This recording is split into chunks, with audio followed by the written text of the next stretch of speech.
Well, today is World Suicide Prevention Day. It's a day dedicated to raising awareness of the risks of suicide and the challenges faced when trying to prevent death by suicide. The president and executive director of the Brian Daigle Foundation is here, Anne Daigle, and also Rachel Papke of the Jordan Porco Foundation. Ladies, thank you so much for being with us.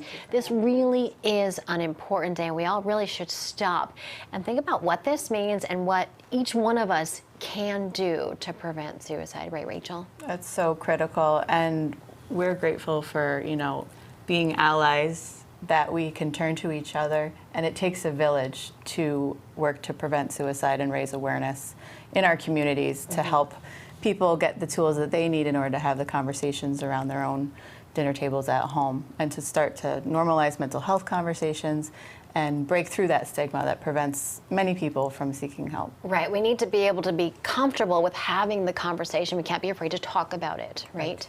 Right. Exactly. Yeah. Now, a lot of people think, a lot of people within their circle of friends, somebody who's stressed, somebody who's, facing anxiety, a little bit of depression, but how do we know that that person has more than they can handle? Well, that's a question that you really need to ask them. You may want to approach them saying, listen, I see that you're struggling with all of these issues in your life. If that was happening to me, I'd be really having trouble.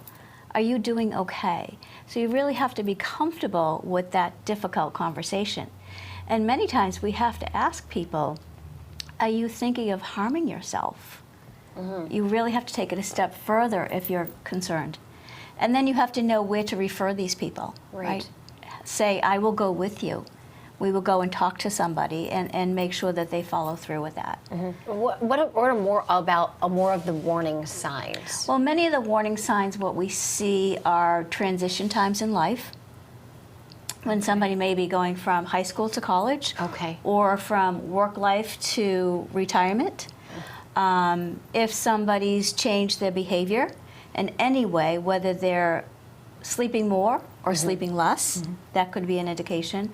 Whether they're becoming socially withdrawn, or even sometimes if they're becoming more social. So any change in their normal behavior is something, a red flag. So if a light bulb or something goes off in your mind, say, oh, that's weird, they don't usually do that. Yes. Or that's a really big change for them. That should sort of like click something in your brain and say, you know what, maybe I should ask them a little bit more how they're really doing.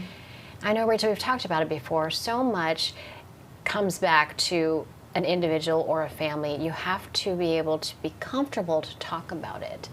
And what are the best ways? I think we have come a long way in discussing it and talking about it a little bit more, but what's maybe a good way for parents to talk about it with their kids? Well, there are definitely age-appropriate ways to talk about it with your children, and there are resources, I think, to go online. And PreventSuicideCT.org has some great references as far as talking points. If a parent may need to, have that discussion and doesn't really feel equipped yet to have that discussion. You're not quite sure. You don't want to scare them. Right. But you want them to be aware. Like Anne said, you have to ask the question. Right. Because that's really important, and see where it goes. And also, when you share something about yourself openly, it will invite more of that conversation coming from your children as well.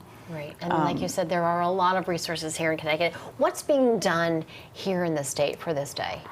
So for this day, I can speak to the Jordan Porco Foundation. We're having a Fresh Check Day event, which is our signature suicide prevention program for college students at Santa Ana College in California. We have 10 events going on around the country, and then around the state. There's also, tomorrow, there's a big symposium with over 200 people that the Connecticut Suicide Advisory Board is putting together. You spoke with Tom Steen about that, I believe, the other day. And we have other events going on as well.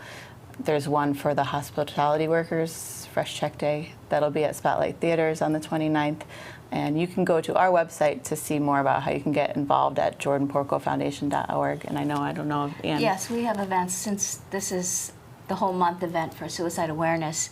Tomorrow, again, as Rachel mentioned, we have the Connecticut Suicide Advisory Board Symposium. So we have that going on. And then additionally, we have walks through the American Foundation for Suicide Prevention. Our first walk is Saturday at 10 o'clock at McCooks Point Park in Niantic. And so we have 7 walks throughout the state this year, and it's a wonderful place for people to come who have lost a loved one to suicide, who are struggling themselves, and find out that they're not alone. Yeah, and they that's can really be supported. important. And it's a wonderful place, and I know with me, from my experience, it was a pivotal place in the beginning of my healing. So we have those walks throughout the state. You can go to afsp.org and find out what is happening in our state alone. And then with my foundation, the Brian Daigle Foundation, we have an annual forum that we put on in East Lyme for suicide awareness and mental health. So we have speakers who come and talk about that. Now, those were several events, but we're going to have links to both of the websites on our website so folks can get all that information, all those details. Ladies, thanks so much for being with us, Rachel Ann. Thank you.